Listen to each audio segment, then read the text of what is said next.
Every year, roughly 40% of all traffic fatalities in the United States happen at or near intersections. Not on open highways, not in freak weather. At intersections, places engineers designed, built, and signed off on. A standard highway interchange, the kind you've driven through thousands of times without thinking, contains 32 distinct conflict points. 32 places where vehicles traveling different directions can meet, merge, or collide. That number is not a fluke. It is not the result of budget cuts or neglect. It is the direct mathematical consequence of a design choice baked into American roads in the 1950s. Picture a semi-truck sitting at a red light, trying to make a left turn onto a freeway on-ramp, its trailer blocking 2 lanes of traffic while the driver waits for a gap in oncoming cars that may never come. That image is not a glitch. That is the design working exactly as intended. Engineers have known a safer option existed since the 1970s. Not all interchanges are equally dangerous. That needs to be said clearly, because most people assume road danger is roughly uniform, a function of how many cars are on the road, how fast they're going, how distracted the drivers are. The engineering tells a different story. Traffic engineers use a framework called conflict point analysis. Every time 2 vehicles traveling different directions must cross paths, merge, or split, that moment is a conflict point. The more conflict points a design creates, the more opportunities exist for a crash. It is not about bad luck, it is about geometry. The traditional diamond interchange, the standard American highway interchange, generates 32 of those points. Left turns are the deadliest category. The Federal Highway Administration has documented that left turn and left turn opposing movements account for a disproportionate share of fatal intersection crashes, and the traditional diamond interchange is built around them. Springfield, Missouri understood this viscerally before it had the vocabulary for it. The area around Kansas Expressway and Interstate 44 was a known problem corridor. Congestion was severe. A cluster of medical facilities sat nearby, meaning emergency vehicles, shift workers, and patients needed reliable access around the clock. Semi-trucks making left turns onto freeway ramps would block lanes and stack traffic. The gridlock wasn't occasional, it was structural. Something had to change. The question was what? Here is what a traditional diamond interchange actually does. As you approach a freeway from a surface road, you hit a signalized intersection on one side of the overpass. Then you cross the bridge. Then you hit another signalized intersection on the other side. 4 intersections total, 2 on each end. Each one requires drivers to navigate left turns across oncoming traffic. Multiply the conflict points across all 4, and you get 32. Every one of those points is a moment where a driver has to make a decision, judge a gap, and execute a movement across the path of another vehicle. Most people, when they think about dangerous intersections, imagine driver error. Too fast, too distracted, too impatient. The engineering community spent decades calibrating to that assumption. Add better signage, improve sight lines, adjust signal timing. All of that helps at the margins. None of it changes the fundamental geometry. The Diverging Diamond Interchange does something that sounds, at first description, completely insane. As traffic approaches the freeway overpass, it crosses over to the left side of the road. For a short stretch, you are driving on the wrong side. Then, on the other side of the overpass, it crosses back. That inversion does one specific thing. It eliminates the left turn across traffic conflict entirely. When traffic is already on the left side of the road, turning left onto a freeway ramp requires no crossing of oncoming lanes. The movement that generated the most dangerous conflict, points in the traditional design, simply disappears. The crossover points themselves are signalized and physically enforced with barriers. Drivers cannot choose to go the wrong direction. The geometry makes the wrong choice structurally impossible. Conflict points drop from 32 to 14. Not by removing cars, not by changing driver behavior, by removing the decisions that produced the danger. On June 21, 2009, the Missouri Department of Transportation opened the first Diverging Diamond Interchange in the United States at Kansas Expressway and Interstate 44 in Springfield. MoDOT had not stumbled into this. The geometry had been modeled, traffic flows had been simulated. The case for conflict point reduction was mathematically documented before a single lane was painted. The agency knew what it was building and why. 2 years later, in 2011, a traffic engineer named Charles Marone released a video. He called it a warning. The title invoked an interchange apocalypse. Marone was not a crank. He held professional credentials in traffic engineering. He understood intersection design. His argument was coherent. The DDI is visually confusing, hostile to pedestrians, and so counterintuitive that drivers, real drivers, not modeled ones, would make more errors, not fewer. The design looked wrong, and in his professional framework, things that look wrong to drivers produce crashes. Media outlets were receptive. The word abomination circulated. The story of a reckless road experiment, of engineers ignoring common sense in favor of abstract geometry, was irresistible. Marone's video spread. The criticism accumulated. Here is where the story gets precise. Marone was applying a legitimate principle. Human factors matter. Perceived legibility matters. To a design he believed violated it. His logic was internally consistent, but he was measuring the wrong variable. Perceived danger and structural danger are not the same thing. A design can feel alarming and produce fewer crashes. A design can feel normal and produce more. The DDI does not feel safe. It just is safe. Marone was testing legibility. Springfield was testing outcomes. So why did it take until 2009? The DDI concept did not originate in Missouri. It originated in France, where versions of the design were in use by the 1970s. That is not obscure history. Traffic engineers knew the concept existed. The geometry was not secret. The answer lies in a document most Americans have never heard of, the ASHTO Green Book. Published by the American Association of State Highway and Transportation Officials, the Green Book codifies acceptable interchange geometry for roads that receive federal funding. It is not a suggestion. It is the design standard that controls what gets built. The DDI was not illegal to construct, but it was outside the Green Book's standard typology. That distinction mattered enormously in practice.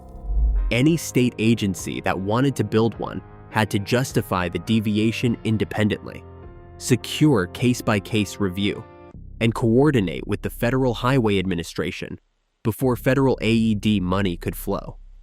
The process was not designed to block innovation. It was designed to ensure consistency, but the effect was friction, significant, time-consuming, resource-intensive friction on any design that fell outside the established standard. And here is the thing about that standard. It was designed by engineers trained on the 32 conflict point model.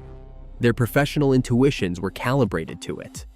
Marone's reaction to the DDI was not anomalous. It was the predictable output of a professional culture shaped by the same design framework that built the dangerous interchange in the first place. The system that created the danger also created the experts most likely to resist the fix. That is not an accusation. It is a description of how design standards work. They do not just specify geometry, they shape judgment. The timeline is worth sitting with. The first formal American study of the Diverging Diamond Interchange was conducted by Gilbert Klawicki and presented at the Transportation Research Board annual meeting in January 2003. Klawicki's paper modeled the conflict point reduction, analyzed the DDI geometry against the traditional diamond baseline, and recommended pilot implementation in the United States. The data was not ambiguous. The case for a pilot was clear. Between January 2003 and June 2009, no DDI was built in the United States. That 6-year gap is not a mystery.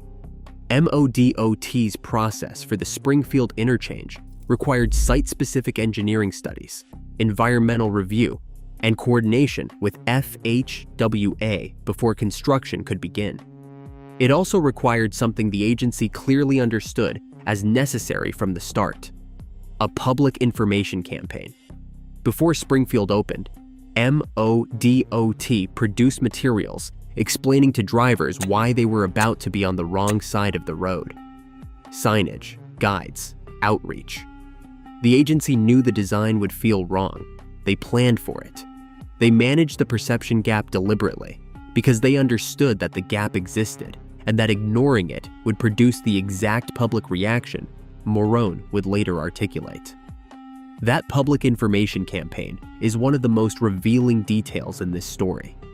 It tells you that the engineers who built the first American DDI were not naive about human factors. They accounted for them. They just reached a different conclusion than Morone did, that the perception problem was manageable and that the conflict point reduction was worth it. After Springfield opened, the design spread: Kansas City, Nicholasville, Kentucky, Spanish Fork, Utah, Lakewood, Colorado. The institutional permission had been established. The friction dropped. Before 2009, 0 American DDY. After 2009, the number grew into the hundreds. The accident data came in, and it was not close. Crash rates at DDYY sites dropped by approximately 60% compared to traditional diamond interchange baselines. Injury crashes fell. Fatal and incapacitating crashes fell more steeply. The interchange apocalypse did not happen. The mass confusion Morone predicted did not materialize into the casualty statistics he implied. His prediction was falsifiable, and it was falsified. Popular science recognized the DDI. The design that media outlets had called an abomination was receiving recognition as one of the year's notable engineering achievements. The reversal was complete, at least on the vehicular side. Here is where the story does not let Morone entirely off the hook, and does not let the DDI entirely off the hook either. His pedestrian criticism was not entirely wrong. It was misapplied, but it pointed at something real. A traditional diamond interchange, for all its vehicular danger, has relatively legible pedestrian crossing patterns. You cross at a standard signalized intersection. The cars are where you expect them. The signals correspond to movements you recognize. The DDI's crossover geometry complicates that. Pedestrian signals have to account for traffic moving on the unexpected side of the road. In early implementations, pedestrian accommodation was inconsistent. Some crossings were poorly marked. Some signal phases were confusing for people on foot. The problem Morone described, that the design disoriented users, was real. It was just more acute for pedestrians than for drivers, and it was more manageable than he claimed. The DDI is better than what it replaced. It is also not a finished product. Optimizing for vehicle conflict points is not the same as optimizing for every person who uses an interchange. The fix was real, and it was incomplete. Go back to that image. Traffic moving on the wrong side of the road. Barriers on both sides. Lights enforcing each phase. Drivers following a geometry that feels alien. That image is not a warning sign. It is the mechanism. The diverging diamond works precisely because it does not trust the driver to make the right call. It does not give drivers a left turn gap to judge. It does not ask them to cross oncoming traffic at speed. It removes those moments from the equation entirely, and it enforces the removal with physical barriers and signal control. You cannot make the dangerous choice because the dangerous choice does not exist in the road geometry. The traditional diamond interchange did trust the driver. Implicitly, structurally, at every one of those 32 conflict points, it handed the driver a decision and asked them to execute it correctly, under pressure, in traffic, at speed, thousands of times a day, across millions of drivers. Some percentage of those decisions were always going to go wrong. That was not a statistical anomaly. It was a design specification. Marone and the outlets that called the DDI an abomination were measuring legibility. Does this feel right? Does this match what a road is supposed to look like? By that measure, the DDI failed.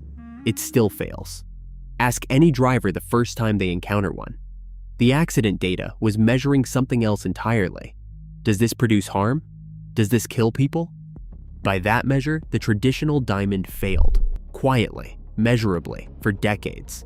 The engineers who understood the conflict point math had the data in 2003. Klawicki published it. It was available.